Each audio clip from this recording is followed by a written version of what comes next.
குருவின் திருவருளில் நனையவும் குருவின் ஆசையினை பெறவும் கொண்டாடப்படும் மிக புனிதமான நாள் குரு பூர்ணிமா திருநாள்.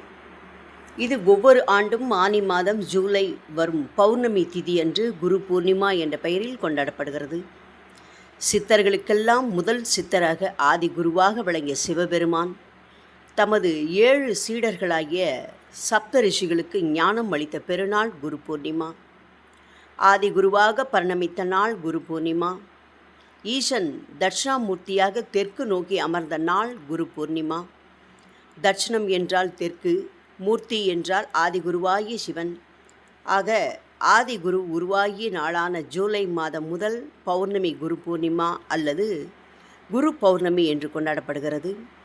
ஆதி குருவின் சீடர்களாகிய அந்த 7 சப்த ரிஷிகள் தாங்கள் பெற்ற சக்தியையும் ஞானத்தையும் கொண்டு அதை உலக மக்களுக்கு வழங்க வேண்டி ஒவ்வொருவரும் ஒவ்வொரு திசை நோக்கி சென்றனர்.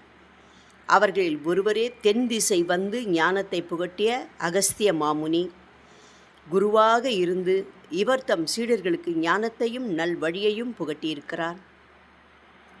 குரு என்றால் கு என்பது இருள், ரு என்பது அழிப்பது, அதாவது அறியாமையாகிய இருளை அழிக்க வந்தவர் குரு. குருவின் அருளை பெறுவதற்கு இந்த குரு பௌர்ணமி தினம் மிகவும் முக்கியத்துவம் வாய்ந்தது. குருவின் உபதேசங்களை கேட்டு அதன்படி நடந்தால் நம் பிறவிக்கான வினை நீங்கும் என்பதால் நமக்கு அது தேவைப்படுகிறார். குரு வழியாய குணங்களில் நின்று கருவழியாய கணக்கை அறுக்க திருமந்திரம் கூறியுள்ளது. இரும்பானது வேதியியல் மாற்றம் காரணமாக தங்கமாக மாறியதும் எப்படி அது மீண்டும் இரும்பாக மாறாதோ அதுபோல குருவின் அருளால் ஆன்மா பக்குவம் பெற்ற பின் மீண்டும் அது பிறவி எடுக்காது. நமக்கு யாரெல்லாம் குருவாக இருக்கின்றார்களோ அல்லது எவையெல்லாம் நமக்கு குருவாக அமைகின்றனவோ அவரை அல்லது அவற்றை வழிபட்டு திருவருள் பெறும் நாளாக குரு பூர்ணிமா அமைகிறது.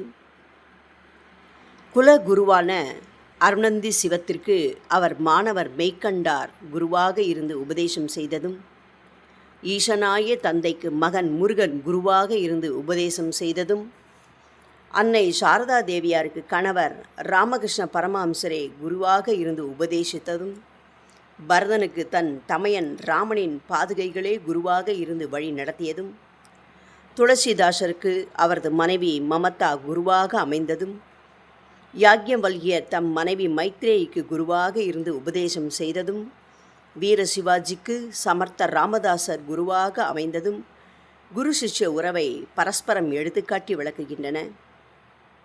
அவர்களின் ஆன்மாவே குருவாக அமைகிறது என்கிறார் பகவான் ரமண மகரிஷி. தங்களுக்கு கல்வி அறிவு புகட்டிய குருவை, அதாவது ஆசிரியரை, சீடர்கள் மாணவர்கள் போற்றும் முகமாக குரு வழிபாடு என்னும் குரு பூஜை செய்வதுண்டு. இதனை துறவிகள் வியாச பூஜை என்றும் வியாச பூர்ணிமா என்றும் அழைக்கின்றனர். வியாச பூஜை என்னும் குரு வழிபாடு வியாச ஜெயந்தி குரு பூர்ணிமாவாக நம் நாட்டில் காலம் காலமாக கொண்டாடப்பட்டு வருகிறது. தென்முக கடவுள் தட்சிணாமூர்த்தி, கீதை அருளிய கிருஷ்ணர், வேதங்களை தொகுத்த வியாசர், உபநிடதங்களுக்கு விளக்கமளித்த ஆதிசங்கரர், மத்வ ராமானுஜர் ஆகியோரை குரு பூர்ணிமா நாளன்று வழிபட்டு குருவின் திருவருளை பெறலாம். பௌத்தர்கள் புத்தரை குரு பூர்ணிமா நாளன்று சிறப்பாக வழிபடுவர். குருவின் திருவருளாலேயே மகான்கள் பூரணத்துவம் பெற்றிருக்கின்றனர். பகவான் சாயி இயக்கத்திலும் குரு வழிபாடு மிக முக்கியமாக நடைபெறுகிறது. சாய்பாபாவின் ஜீவிதமும் லீலைகளும் குரு மார்க்கம் என்பதன் பூரண முக்கியத்துவம் பெறுகிறது. குரு கீதா போன்ற கிரந்தங்களிலிருந்து பெறப்பட்ட இந்த பெயர் பாபாவின் வாழ்க்கையிலிருந்து வெளிவரும் சக்தியின் மகிமையால் ஏற்றம் பெற்றிருக்கிறது. பாபாவின் வாழ்நாட்களில் அவரை சந்தித்து ஆயிரக்கணக்கானோர் அவரை ஒரு சமர்த்த சத்குரு என உணர்ந்து பல நிலைகளில் அவருக்கு பல சீடர்கள் இருந்தனர். குரு சிஷ்யன் யார், அவர்களது பரஸ்பர உறவு எப்படி என்பதை பாபாவின் வாழ்க்கை வரலாறு ஒரு செயல்முறையில் எடுத்து காட்டுகிறது. ஸ்ரீ சாயின் பக்தர்களுடனான குரு சிஷ்ய உறவு வெகு பலரை ஞானமுள்ள மகான்களாக்கி இருப்பது வியப்பில்லை.